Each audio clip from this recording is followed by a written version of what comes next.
Well, everything about Michael Jackson, from his songwriting to his dancing, was so original and so unique. But what links all of this together was his ability to create so fluently. if I sat here and played some chords, whatever, and say, I'm going to write the best song I've ever written, nothing happens. You can't force an idea to come, but if you allow things to happen, you'll notice that ideas come along actually quite easily. Well, the songwriting process is something that's very difficult to explain because it's very spiritual, as if it's been written in its entirety before you were born, and you're just really the source through which the songs come. They just fall right into your lap in its entirety. You don't have to do much thinking about it. The amazing thing about this is that often the best music is developed in this way.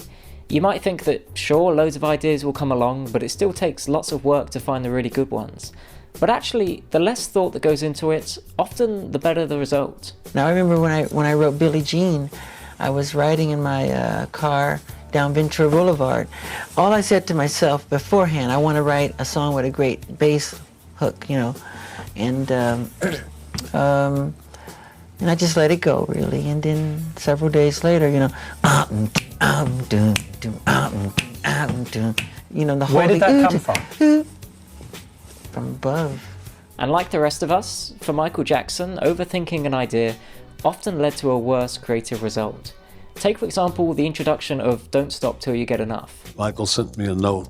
Could you please take off the violins in the introduction? No, it's messed up my groove. You know what that line was? He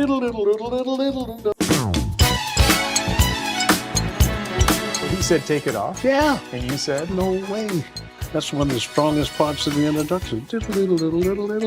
But this is understandable considering Michael Jackson was an absolute perfectionist. Many people throughout the years have since given an account of what Michael Jackson was like to work with in the studio, and they all come back with the same observation. Oh, he was a perfectionist, absolute perfectionist. And because he was that way, and the same thing with Quincy Jones, when you work with him, you really want to give him your best. You want to do the best you can do for him because he's given you his best.